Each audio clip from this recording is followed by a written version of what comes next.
আজি মুখ্যমন্ত্ৰীয়ে কৈছে যে তেখেতৰ সম্পত্তিবিলাক ৰাজহুৱা হ'ব। হিমন্ত বিশ্ব শৰ্মাৰ প্ৰথমতে ক'ব লাগে যে তেখেতৰ সম্পত্তি কি কি আছে, প্ৰথমতে ক'ব লাগে।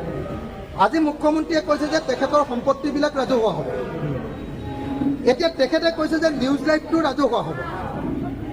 কিন্তু মই সুধিব খুজিছোঁ যে মই তেখেতক সুধিব কৈছোঁ যে নিউজ লাইভৰ লগতে তেখেতৰতো আৰু বহুত চেনেল আছে। নিউজ লাইভ আছে, টাইম 8 আছে, নৰ্থ ইষ্ট লাইভ আছে, নিয়মীয়া বাৰ্তা পেপাৰখন আছে, ৰামধানু চেনেল আছে, ৰং চেনেল আছে, আইনা আলোচনী আছে। এই আটাইবিলাক সংবাদ মাধ্যম ৰাজহুৱা হ'ব নে নহ'ব? এইবাৰ এই আটাইবিলাক কোঅপাৰেটিভ ছ'চাইটিলৈ যাব নে নাযাব? প্ৰথম কথা, অকল মই সংবাদ মাধ্যমৰ কথা কৈ আছোঁ।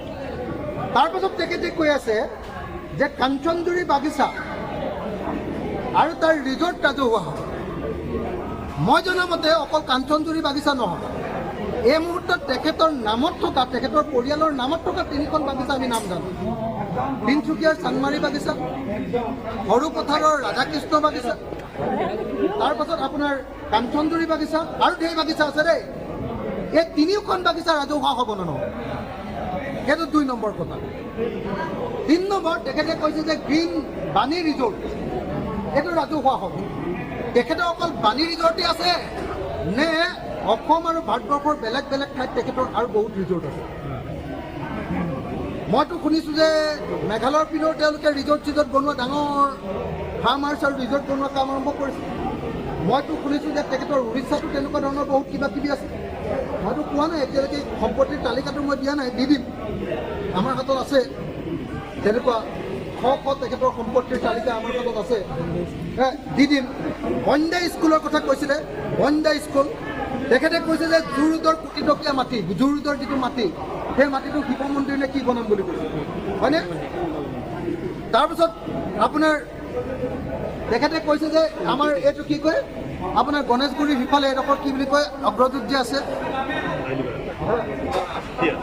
সেই ঠাইখিনিৰ মাটিখিনি তেওঁ ৰাজহুৱা কৰিছোঁ বুলি কৈছে, মন্দিৰক দি দিছোঁ বুলি কৈছে। তো তেনেকৈ মই শুনিছোঁ তেখেতৰ উজান বজাৰতো মাটি লৈছে আৰু গুৱাহাটীৰ বিভিন্ন ঠাইত একদম নিউজ লাইভৰ ওচৰে পাজৰে ঢেৰ মাটি লৈছে। আৰু মই তালিকাখন দি দিব খোজা নাই, যিখিনি মানুহে জানে অকল সেইকেইটা কথাহে কৈ আছোঁ মই। সেই আটাইবিলাক, প্ৰথম কথা, অসমৰ মুখ্যমন্ত্ৰীয়ে এই সম্পত্তিবিলাক ৰাজহুৱা হ'ব বুলি কোৱাৰ আগতে অসমৰ মুখ্যমন্ত্ৰী আৰু তেওঁৰ পৰিয়ালৰ কি কি সম্পত্তি আছে তেওঁ সম্পত্তিৰ তালিকাখন ৰাজহুৱা কৰে। তেখেতৰ পুত্ৰ আৰু তেখেতৰ পৰিয়াল, তেখেতৰ মাতৃ, তেখেতৰ পত্নীৰ নামত কিমানটা কোম্পানী আছে সেইটো ৰাজহুৱা কৰি দিয়ক। মুঠ কোম্পানী কেইটা আছে এইটো ৰাজহুৱা কৰি দিয়ক। দিল্লীত তেওঁ কেইটা ঘৰ আছে সেইটো ৰাজহুৱা কৰি দিয়ক। এইবিলাক ৰাজহুৱা কৰি দিয়াৰ পাছত তাৰপাছত তেওঁ কোনদিনা এই গোটেইবিলাক সম্পত্তি মানুহৰ নামত উইল কৰি দিব, এইটোতো তেওঁকতো আমি বিশ্বাস নকৰোঁ। মই জনামতে কাজিৰঙাত তেওঁ ঢেৰ মাটি আছে। আপোনালোকে নিশ্চয় জানে যে এবাৰ কাজিৰঙাৰ কহৰাৰ 11 বিঘা মাটি তেখেতে বোকাখাতৰ SDO অফিচৰ পৰা চৰকাৰী মাটি এলটমেণ্ট লৈছিলে। মই তাৰ বিৰুদ্ধে প্ৰতিবাদ কৰিছিলোঁ কৃষক মুক্তি সংগ্ৰাম সমিতিৰ সম্পাদক হিচাপে। তেতিয়া তেখেতে সেই 11 বিঘা মাটি আকৌ চৰকাৰক ঘূৰাই দিছিলে।